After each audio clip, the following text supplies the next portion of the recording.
Aid agencies and Arab leaders are warning of a looming catastrophe in Israel's planned offensive against Rafah in southern Gaza. Prime Minister Benjamin Netanyahu has ordered civilians to leave before the assault begins. More than 1 million displaced Palestinians are sheltering in the city as Israel battles Hamas, which many countries classify as a terror organization. Palestinians mourn the dead in Rafah, outside one of the last partially functional hospitals inside the Gaza Strip. According to the Hamas-run health ministry, more than 28,000 Palestinians have been killed since the fighting started 4 months ago. Israeli airstrikes pummeled the southern border city of Rafah ahead of an expected ground offensive on the densely crowded city, which has become a last refuge for displaced Palestinians fleeing fighting further north. An estimated 1.4 million people are sheltering in Rafah, many of them in makeshift tents. Finding enough food, water and fuel is a daily struggle. They say they have nowhere left to go. This is the last safe zone. They told us that Rafah would be safe from military operations. Now they are saying an operation is to take place here, and we are supposed to leave. Of course we heard Netanyahu's statements about the evacuation of residents from Rafah for a military operation. We came from Gaza City. We don't know where we'll go. If we leave here, where will we go with our children, women and wounded? The U.S. has warned Israel an invasion of Rafah would be a disaster. Aid groups say it's impossible to evacuate everyone from the city. The EU and the UN are also expressing alarm at Israel's plans to evacuate Rafah in order to root out Hamas militants it says are holed up there. The Office of the Coordination of Humanitarian Affairs say the unprecedented density of Rafah's population make it nearly impossible to protect civilians in the event of ground attacks. OCHA says the congestion in Rafah has reached a point where normal routes are blocked by tents set up by families seeking any flat, clean surface available. Israeli troops are pressing deeper into Khan Yunis. Smoke can be seen billowing over the city, located less than 16 kilometers away. Rafah is the last major population center in the Gaza Strip Israeli troops have yet to enter. It's also the main point of entry for desperately needed relief supplies. Samah Hadid is a spokesperson for the Norwegian Refugee Council, and she joins us now from the Jordanian capital, Amman. Samah, we in the media sound like broken records, but one can't overstate just how densely populated the city of Rafah is, now barely containing some 1.4 million people. How are those people surviving? Well, what we're hearing from our staff on the ground in Rafah is that the conditions are already dire.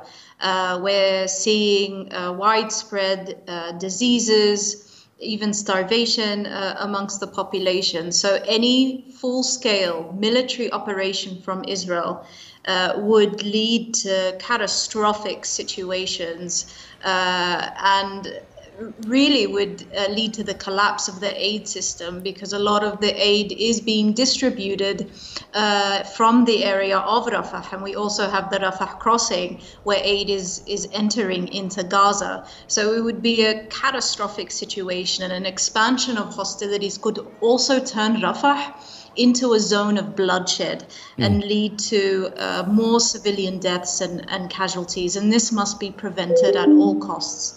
I want to dig a little deeper into those hostilities. The Israeli Prime Minister is asking the army to draw up evacuation plans, but any idea where these people can or will likely go? There are very few options left for people to seek safety in Gaza. Nowhere is safe anymore. Over 1 million people fled to Gaza, were moved into Gaza on the basis, Rafah, on the basis that it was a safe zone. And people there are panicking and are really scared about what is to come, because there are no options left for them to seek safety. It's unrealistic. It's also inhumane to make people flee once again under bombardment and into areas that are not safe. So we're pleading with the international community, with allies of the Israeli government, to stop this from happening, to prevent this bloodbath that will occur if the Israeli military operation in Rafah does move ahead. Well, let's be frank. Many NGOs like yours, I'm afraid to say, appear to have little leverage on what the Israeli military will actually do. Many NGOs have asked for a ceasefire, but the Israeli Prime Minister has made it fairly clear that's unlikely. How is your organization preparing for this massive movement of people, or this offensive, or both? Is there a plan? Well, like all aid agencies, we do prepare for the delivery of aid and life-saving assistance, whether under bombardment or in situations of a humanitarian pause. But it cannot be delivered safely to people in need of humanitarian assistance, and our aid workers cannot work safely under bombardment. And this is why we've been pleading with Israel and the international community to support a ceasefire, because this is vital for scaling up aid and for saving lives. And it's beyond time that further action is taken by allies of the Israeli government, including the UK, US, and German governments, to put pressure on Israel to support a ceasefire. This is crucial now, especially as we have this looming military offensive in Rafah that will lead to more bloodshed. Samah Hadid from the Norwegian Refugee Council, thank you so much for your time. Now let's get more about the situation on the ground from Soraya Ali. She's with Save the Children and joins us from Amman in Jordan. Soraya, is Save the Children operating in Rafah right now, and what's the situation in Rafah? The situation in Rafah is catastrophic right now. Us, like many other aid organizations, using Rafah as it's the only entry point for aid into the Gaza right now. This is drips and drabs of aid getting through. So some days we get more food, water, medical supplies, but it is a vital lifeline. And we know that if the Israeli military expand their military operation in Gaza and in Rafah particularly, it will likely be the deadliest chapter of the conflict so far. This is a small area, 62 square kilometers, where 1.3 million people are currently sheltering in the open air, in the desert, in small tents. We've got hundreds of thousands of rows of tents and people, entire families cramped into those. And the thought of airstrikes or explosive weapons going off in such a densely populated area, the consequences would be catastrophic. Now, the Israeli Prime Minister Benjamin Netanyahu has told the army to evacuate the civilians that are in Rafah. Where can they be moved to? There is nowhere for civilians to go in Gaza right now. We know that people had already been given these evacuation orders and they were told to leave North Gaza and Central Gaza. Palestinians have been moved time and time again. Now there is absolutely nowhere safe to go in Gaza. The prospect of returning north is inconceivable.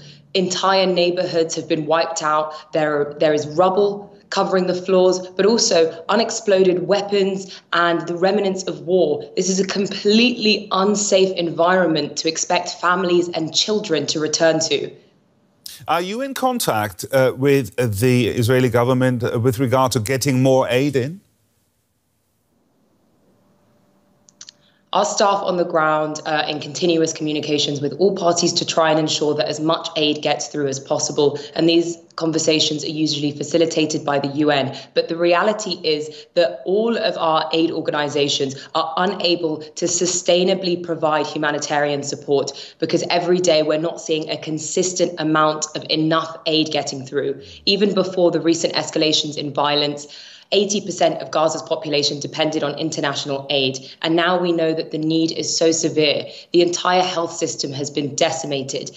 The entire population is on the brink of famine. People are rationing food, water, medical supplies are completely running out. So there is a limited amount of aid getting through, and the only solution to this is a ceasefire, a definitive ceasefire, so that humanitarian aid organizations like ourselves can go in and administer the life-saving aid that is so desperately needed right now.